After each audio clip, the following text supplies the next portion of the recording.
अवधूत चिंतन श्री गुरुदेव दत्त श्री स्वामी समर्थ.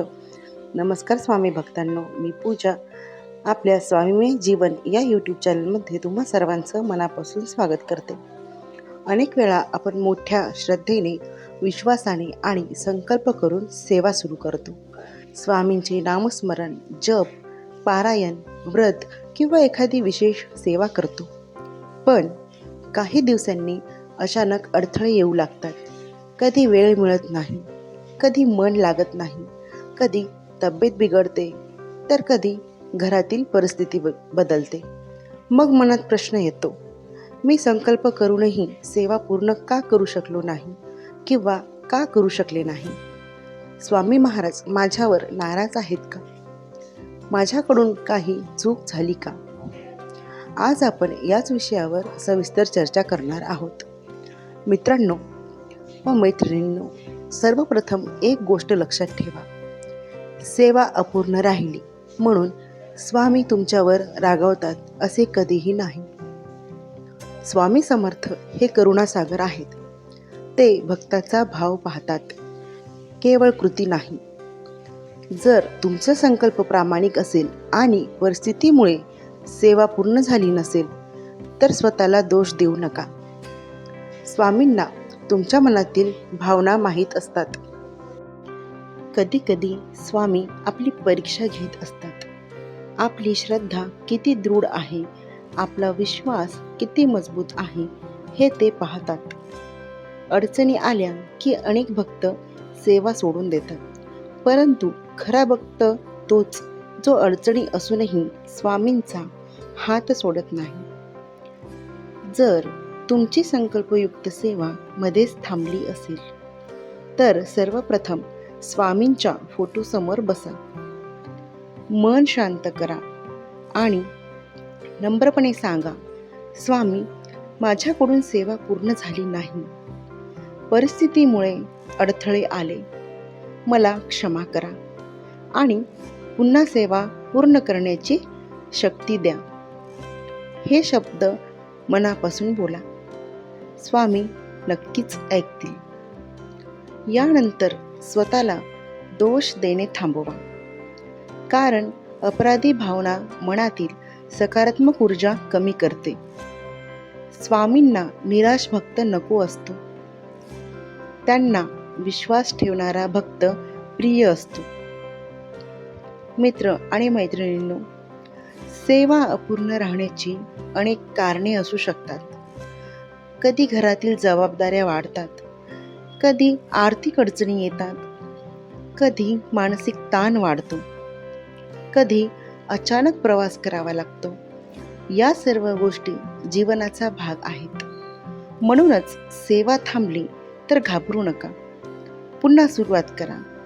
स्वामींच्या मार्गात परत येण्यासाठी कोणताही विशेष दिवस आवश्यक नाही. आजचा दिवसही शुभ आहे, आताचा क्षणही शुभ आहे.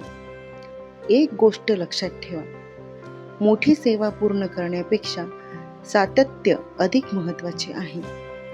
दररोज हजारो नाम जप करण्यापेक्षा श्रद्धेने घेतलेले काही नाम अधिक प्रभावी असते. म्हणून जर तुम्हाला पूर्वीसारखी मोठी सेवा शक्य नसेल तर छोटी सेवा सुरू करा. रोज 11 वेळा श्री स्वामी समर्थ म्हणा. रोज 1 माळ जप करा. रोज काही मिनिटे ध्यान करा. हळूहळू पुन्हा गती येईल. काही भक्त विचारतात, अपूर्ण सेवा पुन्हा सुरुवातीपासून करावी का?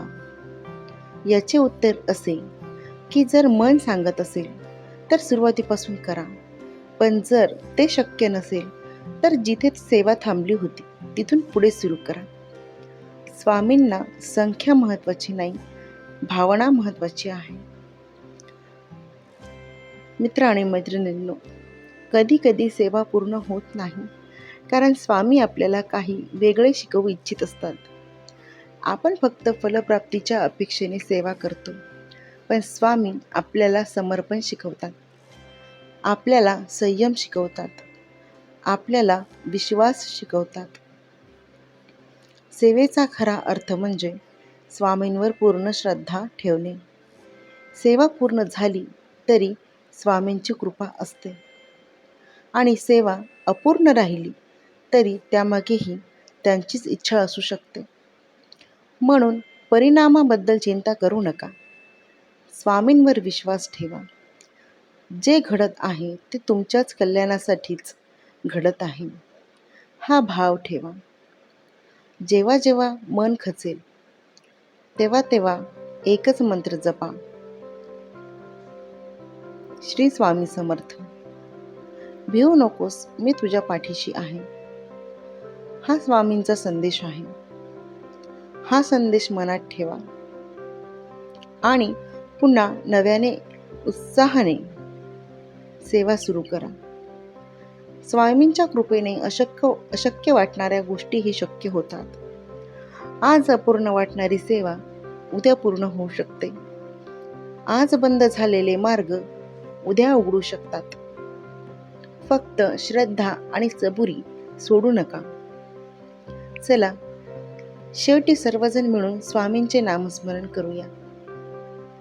श्री स्वामी समर्थ, श्री स्वामी समर्थ, श्री स्वामी समर्थ. स्वामी महाराज आपल्या सर्वांच्या मनोकामना पूर्ण करोत, सर्व अडथळे दूर करोत आणि आपल्या सेवेत सातत्य ठेवण्याची शक्ती देऊ. तुम्हाला जर व्हिडिओ आवडला असेल आणि या व्हिडिओतील जे मी तुम्हाला सांगितलं आहे ते तुमच्या मनाला जर पटलं असेल तर कमेंटमध्ये श्री स्वामी समर्थ लिहायला विसरू नका आणि व्हिडिओला लाईक करा आणि जर चॅनलवर जर तुम्ही नवीन असाल तर चॅनलला सबस्क्राईब करा.